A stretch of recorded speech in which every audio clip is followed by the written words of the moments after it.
guys, so nakauwi na kami. Ang liwanag ng Gilaw. Naglilinis muna ako ng bote ng dede nila.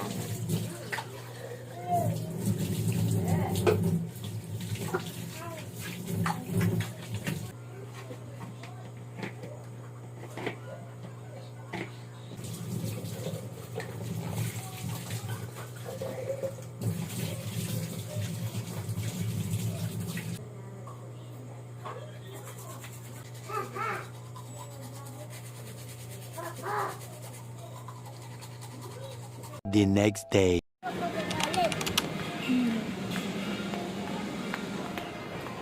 Yanchi!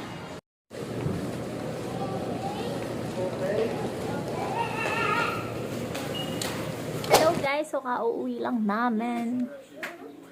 Bumisita lang kami sandali doon kila Jervis, kila nanay, tatay. Tapos, nagpunta kaming New Star. May mga binili lang ako mga school supplies. Tapos, ito.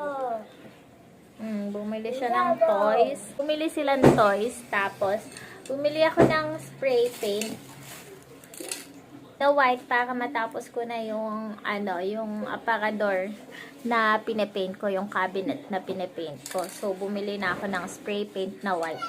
Tapos, bumili lang ako ng packaging tape, scotch tape, tapos color pencil KJs. Kasi lagi niya napuputol, nababali yung crayons, kaya binili ko lang siya ng color pencil para hindi niya nababali. Tapos bumili lang ako ng pencil and paper. Ang lakas nila sa paper kasi ang hilig nila mag-drawing. Dahil excited ako, magpipintura na ako nito cabinet. Ako, ayan, tinanggal ko na yung mga laman niya. Wala nang laman yan. Ay, mayroon pang mga kalat. Ayan, wala nang laman.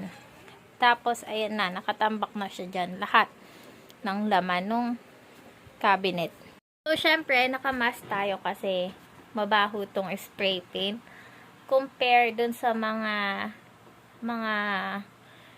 paint talaga, malakas yung amoy niya. So, magmamask tayo para hindi naman natin masinghot lahat ng amoy nito.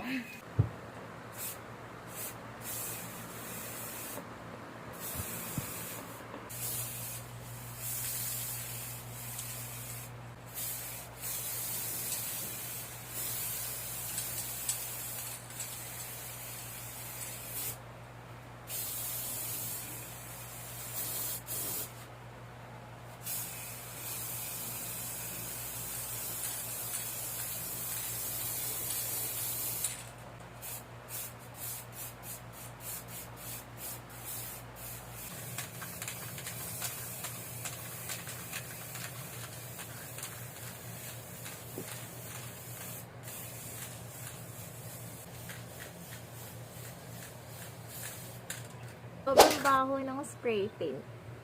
Grabe. Grabe yung amoy.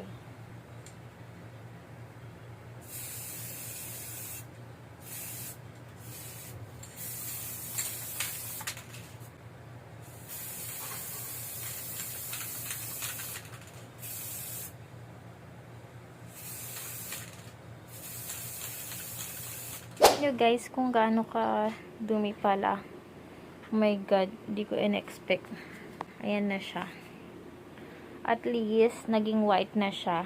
Kaso hindi pantay-pantay, 'di ba? In-expect na ganito ka alikabok kasi nakalimutan ko na. Dati nagpaint ako, sobrang tagal na, parang 2 years ago. Basta nung pandemic 'yun. Nung pandemic ko pa to inumpisahan. Ngayon ko pa lang tinatapos. So ayun, hindi ko in-expect talaga na gantong kadumi. Oh my God, pati yung mga damit namin for sure maalikabok. So, good luck sa akin. Good luck talaga sa paglilinis ko mamaya. Oh my God. Oh, gaano kadumi. Oh my God.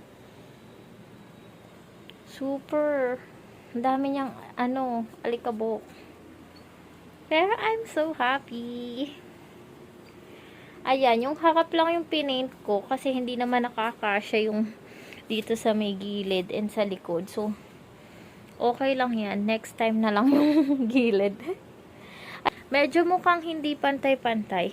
Kasi nga, yung sinag ng araw, or hindi talaga pantay.